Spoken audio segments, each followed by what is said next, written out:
সবাই 17/56 ধরে নিয়েছে, সবাই 17/56কে ধরে নিয়েছে। চন্দন অনেক কথাই বললেন, কিন্তু একটা কথা না বলেই পাচ্ছি না যে হ্যাঁ আপনারা মধ্যবর্তী স্থানে আছেন ঠিক, কিন্তু রাজনীতিতে মানুষকে তো বোঝাতে হবে যে আপনারা ঠিক কি চাইছেন বা কি আন্দোলন করছেন। সেই জায়গায় মনে হয় আপনার দিক থেকে এই রাজ্যের ক্ষেত্রে কিছুটা খামতি আছে। জানি না ভবিষ্যতে আপনার কী হবে। পরের বক্তা রাজনৈতিক বিশ্লেষক বিশ্বজিৎ দাস। অনুষ্ঠান শুনতে শুনতে মনে হচ্ছিল এই বাংলার মানুষ দুটো লাইনে দাঁড়িয়ে আছে। একদল আছে সেই লাইনে যাদের নামের পাশে লজিক্যাল ডিসক্রিপেন্সি নেই, আর একদল আছেন যাদের নামের পাশে লজিক্যাল ডিসক্রিপেন্সি আছে। তারা আসলে অপেক্ষা করছিলেন 28 তারিখ পর্যন্ত লাইনে দাঁড়িয়ে যে এর পরে আবার কোন লাইনে দাঁড়াতে হবে। আমরা এতক্ষণ এখানে আত্মঘাতী বাঙালির কথা শুনলাম, কিন্তু আমি বলতে এসেছি এখানে আত্মত্যাগী বাঙালির কথা। যারা বাংলার জন্য আত্মত্যাগ করেছেন, যারা বাংলার মানুষকে শুধু ভোটার ভাবেননি, মানুষ ভেবেছেন, যারা বলেছেন মানুষ বড় একলা, তার পাশে এসে দাঁড়াও। শুধুমাত্র ওই ব্যালট বক্সের একটা বোতাম দিয়ে যাদেরকে আটকে রাখা যায় না, যারা এই কথা ভাবতে পেরেছেন।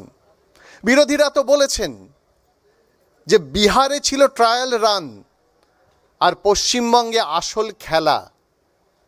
এই খেলা কিন্তু আমরা দেখতে পেয়েছি যেদিন থেকে এসআইআর শুরু হয়েছে। সেই খেলার আমরা শেষ জানি না, এখনও অমীমাংসিত খেলা, অপেক্ষা করতে হবে। দেখুন, পশ্চিমবঙ্গের যে রাজনীতির কথা হয়েছে বারবার, আমরা যুবসাথীর কথা বলছি, লাখ লাখ চাকরি দেবে বলছিল এ রাজ্যে, কিন্তু আমরা কোটি চাকরির প্রতিশ্রুতি ভুলে গেছি। আসলে মানুষ খুব তাড়াতাড়ি ভুলে যায়, এখন তাকে মনে করাতে হয়। এই যে ইআরও এরা সাসপেন্ড হচ্ছে, এরা সাসপেন্ড হতে পারে, কিন্তু নাম তো বাদ যাচ্ছে মানুষের। সেই মানুষ কার কাছে যাবে? যে সাসপেন্ড হওয়া ইআরও, তার কাছে গেলে কি তার নাম উঠবে? তার দায়টা কে নেবে? মানুষের হয়ে কথা বলার লোক নেই। রাজনীতিবিদরা দলের হয়ে কথা বলে, নেতার হয়ে কথা বলে, নেত্রীর হয়ে কথা বলে, 56 ইঞ্চির হয়েও কথা বলে। সুতরাং আমাদের মনে রাখা দরকার যে ভাতার কথা আমরা বলছি, কেন ভাতা আসবে না আমাদের দেশে?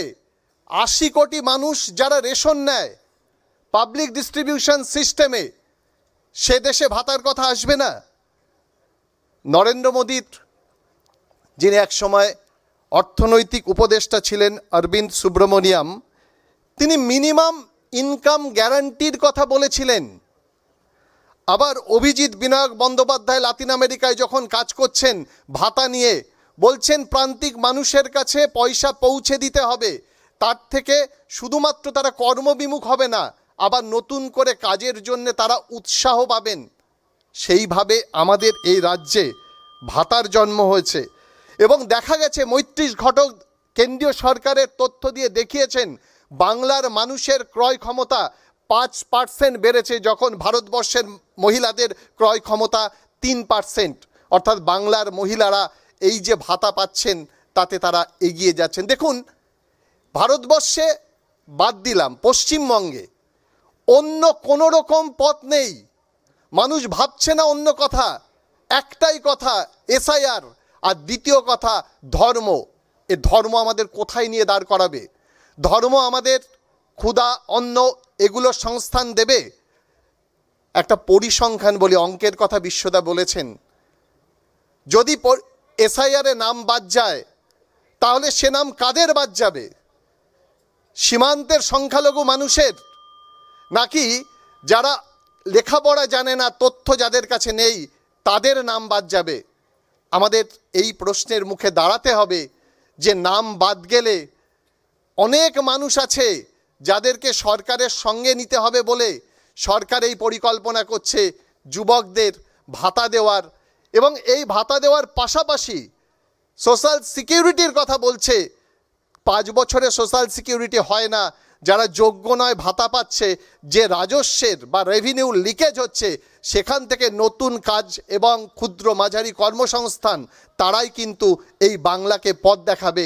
তার অপেক্ষা আমাদের করতে হবে। আগামী দিন রাজনীতি ভুলে সত্যি মানুষের পাশে দাঁড়ান, মানুষকে পথ চলার পথ দেখান। রাজনীতির অন্ধ গলিপথে নিয়ে যাবেন না। ধর্ম নয়, ভাতা নয়, মানুষের বিকাশ চাই। বিশ্বজিতের সাথে আমি একমত নই। রাজনীতির গলিপথ অন্ধ নয়, রাজনীতির নানা রকমের লেন আছে। এক লেন থেকে ঢুকলে আরেকটা লেনে বেরোনো যায়। রাজনীতি কখনো কানাগলির জায়গা নয়। পরের বক্তা সমীর চক্রবর্তী। আমার পূর্ববর্তী যে বক্তারা বক্তব্য রাখলেন তাদের থেকে দুটো একটা কথা তুলে নিচ্ছি। প্রথম বক্তা ছিলেন বিজেপির তরফ থেকে শতরূপা দেবী, ভালো বলেছেন, কিন্তু 56 দিন পরে সরকার আসছে।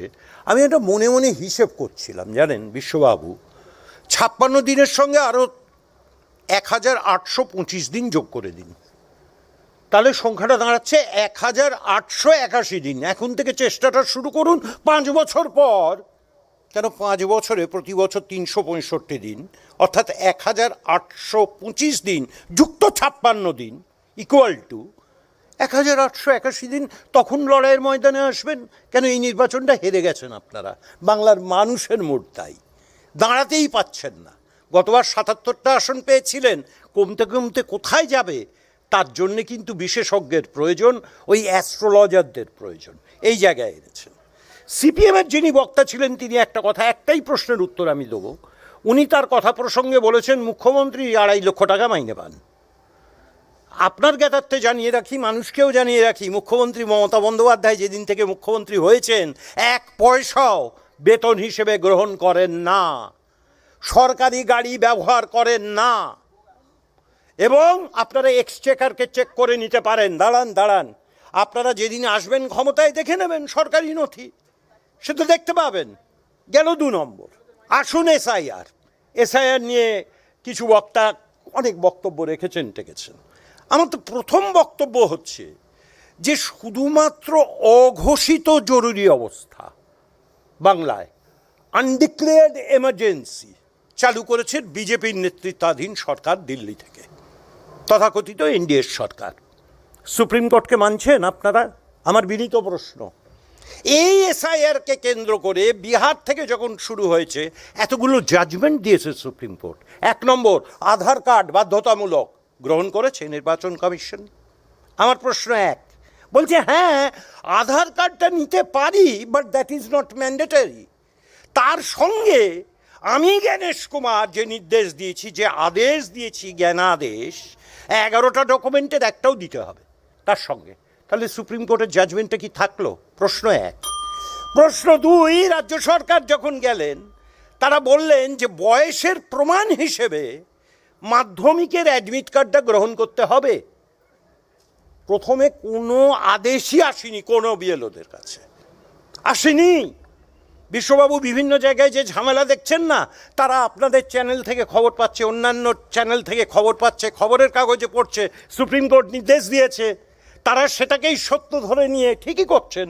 তারা যখন পৌঁছচ্ছেন ওই যে লজিক্যাল ডিসক্রিপিয়েন্সি না কি যেন একটা, 1,36,00,000 মানুষকে দাঁড় করিয়েছেন লাইনে, তারা যখন সেই ডকুমেন্টগুলো নিয়ে পৌঁছচ্ছেন তারা বলছেন জ্ঞানাদেশের আদেশ আসেনি, গ্রহণ করা যাবে না। তার মানেটা কি? সোজাসুজি মানুষের রায় জিতব না, বিজেপির নির্দেশে সরাসরি বলছি অমিত শাহের চাকর জ্ঞানেশ কুমারকে দিয়ে ভোটার তালিকায় নাম কেটে দাও, একেবারে নির্দ্বিধায় নির্বিচারে। তার থেকে সোজা রাস্তা রয়েছে বিশ্ববাবু। শুধুমাত্র শ্রমিক ভট্টাচার্য, শুভেন্দু অধিকারী, সুকান্ত মজুমদার আর দিলীপ ঘোষের নামটা রেখে দিন ভোটার লিস্টে, আর বাদবাকি সব নাম কেটে দিন, ঝামেলাই তো মিটে যায়। এসব নাটকবাজির প্রয়োজন কি? আর যখন এনুমারেশন ফর্ম থেকে শুরু করুন, 4 নভেম্বর 4 নভেম্বর শুরু হয়েছিল এসআইআর বাংলায়। এনুমারেশন ফর্ম প্রত্যেক মানুষের বাড়িতে 2 কপি করে দেওয়া হয়েছিল। সেটা এত জটিল, শিক্ষিত মানুষরাই ধরতে পারছে না কোন কলমটা ফিল আপ করবো, কোন কলমটা করব না। উত্তর বাংলার কুচবিহার থেকে শুরু করে দক্ষিণ বাংলার কাকদ্বীপ, মাঠে একমাত্র রাজনৈতিক কর্মীদের পেয়েছিল, তার নাম তৃণমূল কংগ্রেস। বিজেপিকে পাইনি, মানুষ যেতে পারিনি সাহায্যে, যে ভাই কী করে ফিল আপ করবো ফর্ম। আর তারপর কাকে পেল, যখন 1,36,00,000 মানুষকে লাইনে দাঁড় করাচ্ছেন একমাত্র মমতা ব্যানার্জি, বাংলার মুখ্যমন্ত্রী, যার কেউ নেই, তার দিদি আছে। সেই জন্যই তো সুপ্রিম কোর্টে বাংলার মানুষের হয়ে 1,36,00,000 মানুষকে নিরাপত্তা ভোটার তালিকায় স্থান দেওয়ার জন্য উপস্থিত হলেন মমতা বন্দ্যোপাধ্যায়। আচ্ছা, বাংলা ভাষায় যশস্বী শব্দটা আছে, যশস্বী প্রধানমন্ত্রী। আমি যশস্বী জয়সওয়ালের নাম শুনেছি, বিশ্ববাবু ক্রিকেটার। এই যশস্বী প্রধানমন্ত্রীটা বিজেপি কোথা থেকে আবিষ্কার করলো? দ্বিতীয় নম্বর, আভারী, প্রভারী, পান্না প্রমুখ, এরা কারা, কোন শব্দ? বাঙালি তো শোনেনি, হেঁচকি খাচ্ছে বাঙালি, হেঁচকি উঠছে বাঙালির।